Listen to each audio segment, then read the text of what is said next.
Olá para você que é inscrito aqui no canal Pão do Advento, né? Vamos iniciar aqui mais um estudo da lição da Escola Sabatina. O título da lição de hoje é Os Crisóis da Vida. Então, antes da gente começar a comentar a lição, eu comentei um pouco no vídeo passado sobre o crisol, e eu trouxe hoje uma imagem aqui. Você está vendo aí o camarada aí queimando, né, usando uma solda para derreter uma chapinha de ouro. E o crisol é esse recipiente, né, o cadinho, né, alguns chamam de cadinho, onde se coloca o metal, né, pode ser o ouro, pode ser a prata, e ali nesse recipiente, com o fogo, o ourives vai derretendo o ouro. Ele vai deixando ele amolecido, líquido, ele vai ficando líquido. Então vocês podem ver aí como que é o trabalho. Vocês estão vendo aí ele usando ferramentas para, conforme ele vai amolecendo, ele concentrando ali o metal no centro do cadinho, e o fogo continua derretendo.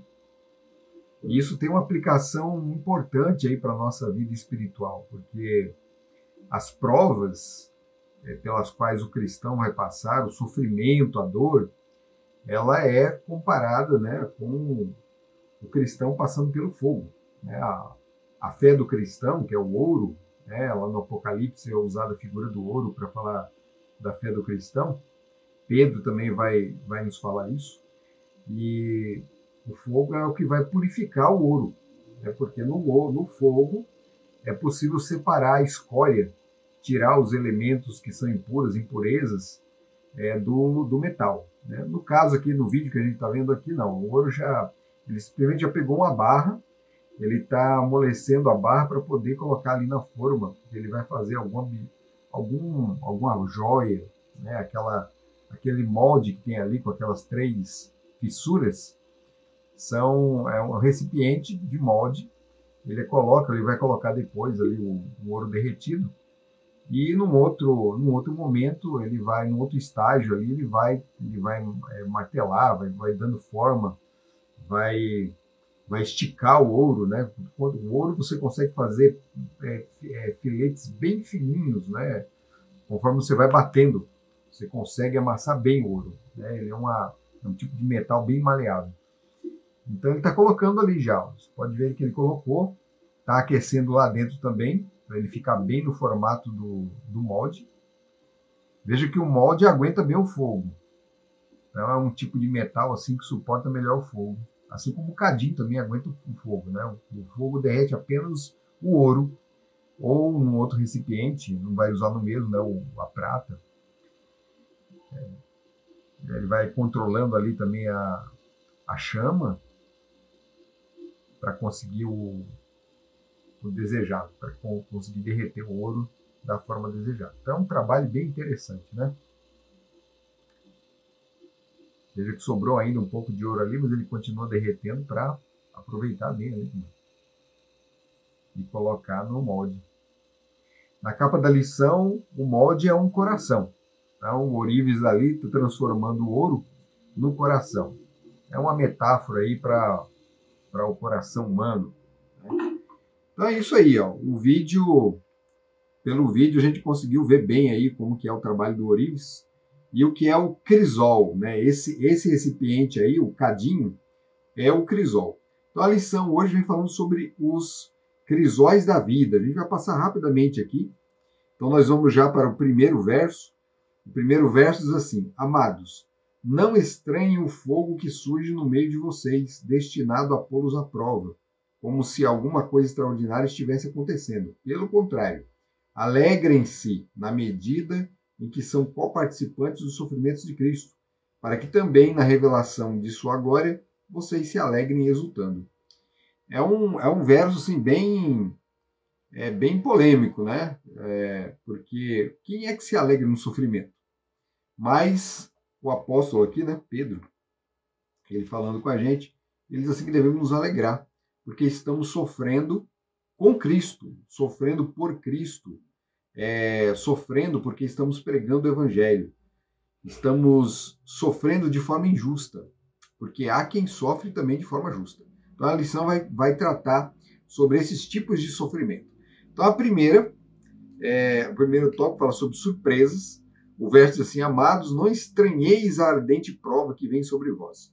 Então, as provas virão. Então, não pense você que por ser cristão vai ter uma vida num mar de rosas, né? De forma alguma. As provas virão, elas têm de vir, porque Deus tem um objetivo, né? Como eu mostrei ali o ourives derretendo o ouro. Deus, ele ao derreter o ouro, ele consegue dar a forma ao ouro que ele deseja, ou seja, ele está formatando o homem. O homem está ali cheio de impurezas, ele perdeu a imagem e semelhança de Deus. Então Deus, ele quer restaurar no homem a sua imagem e a sua semelhança. Então ele derrete a natureza humana e coloca num molde para que o homem se torne aceitável aos padrões do céu. Então o céu, ele tem um padrão, e o padrão do céu é a lei de Deus. Então o homem, ele vai ser moldado para que ele se ajuste aos padrões divinos, né? Não tem nada a ver com legalismo isso aqui, tá certo? Porque essa transformação, ela não é alcançada pelo esforço humano. É Deus trabalhando. Deus é o ourives. É ele que está lá segurando o fogo. Ele vai derreter a peça.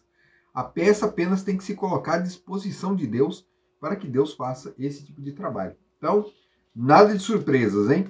O sofrimento virá. Então, se a sua vida está boa agora, pode ter certeza, o sofrimento vai vir. E se você está sofrendo agora, fique tranquilo também, né? Porque o sofrimento vai passar.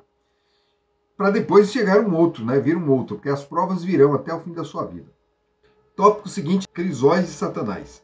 Sejam sóbrios e vigilantes. O inimigo de vocês, o diabo, anda em derredor como um leão que ruge procurando alguém para devorar. Então nós temos um adversário nessa luta. Nós estamos no meio de um grande conflito. O nosso inimigo é o diabo. E o diabo, ele vai agir contra nós e as provas virão justamente por parte dele.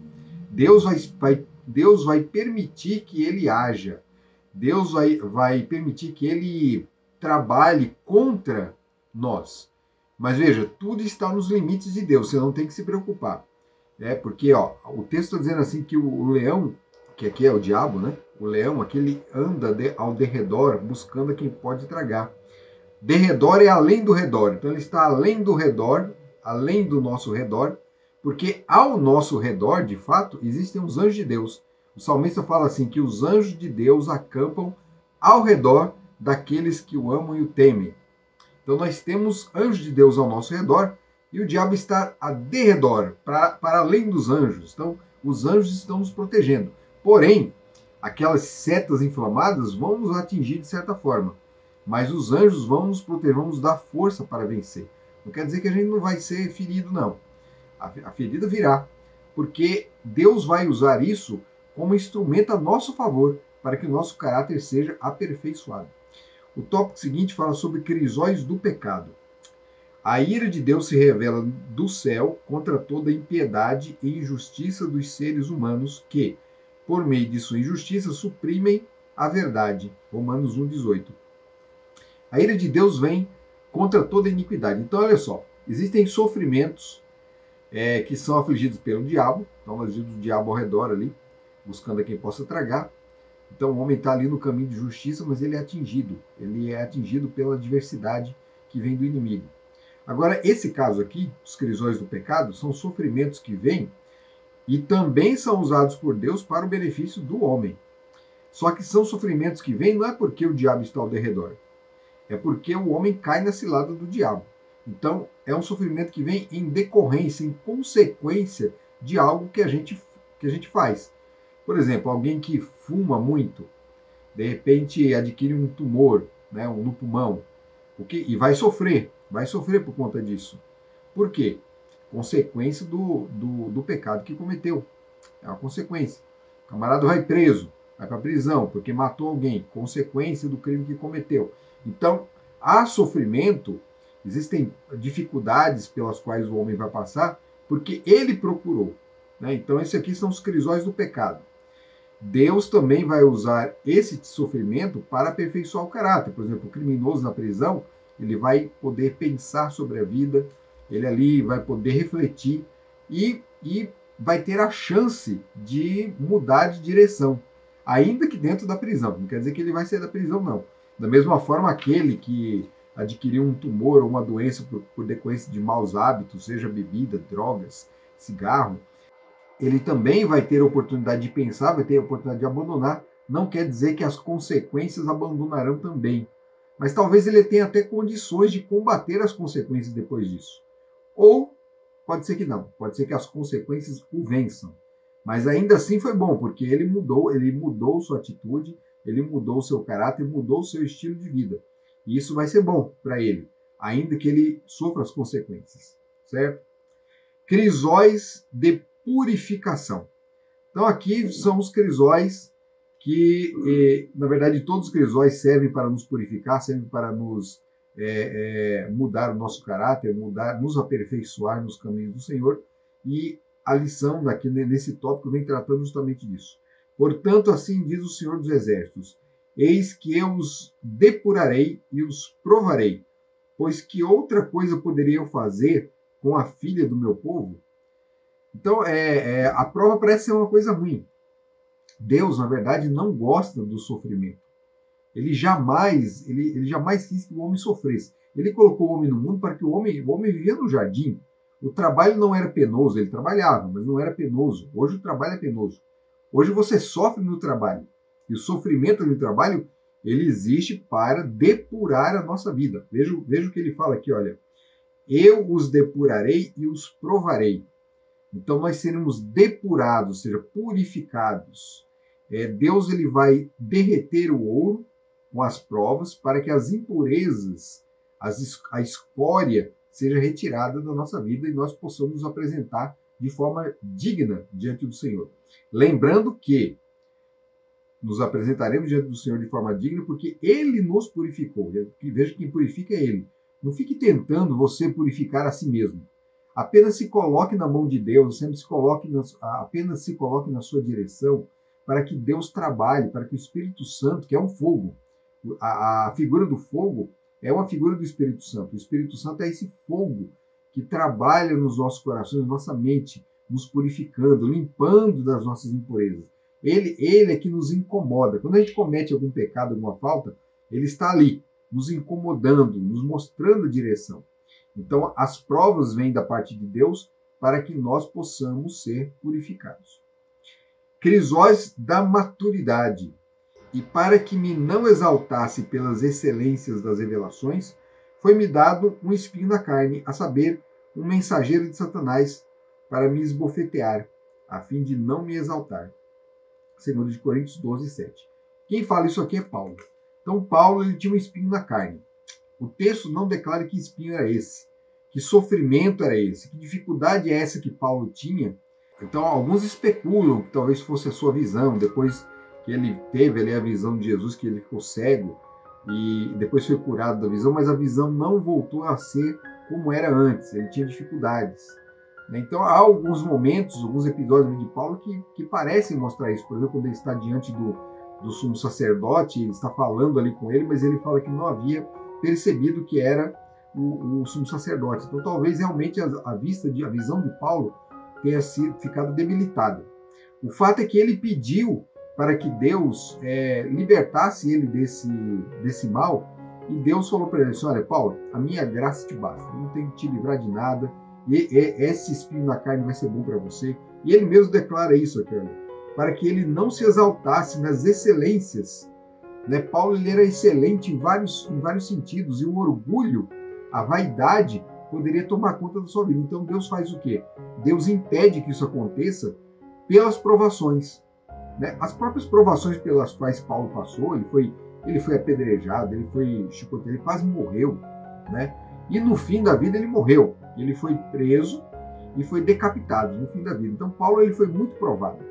Então os espinhos na carne de Paulo aqui não foram nem apenas talvez uma enfermidade do seu corpo ou o problema da cegueira, mas tudo aquilo pelo qual ele passou, todo o sofrimento, a perseguição, para lembrá-lo de que um dia ele foi perseguidor também, para ele não se exaltar e lembrar da sua verdadeira condição. Deus o retirou de uma péssima situação, onde ele não estava agindo de forma coerente com a palavra de Deus, e colocou ele no caminho certo. Então, Deus ele depurou a vida de Paulo. Quando Paulo fala combati o bom combate, é porque ali Deus combateu junto com ele e transformou a vida desse homem. Da mesma forma que Deus transformou a vida de Paulo e de tantos outros, Deus pode transformar a minha vida e a sua vida, e Ele fará isso por meio das provações. Então, olha, não se assustem, não se surpreendam, não fiquem surpresos com as provas que virão, porque elas virão de um jeito ou de outro. Mas saiba o seguinte, Deus está no controle de tudo, está no comando de tudo, e Deus está usando tudo isso para o seu benefício, para que o seu caráter seja aprimorado. Que Deus abençoe você. Até o próximo vídeo. Tchau.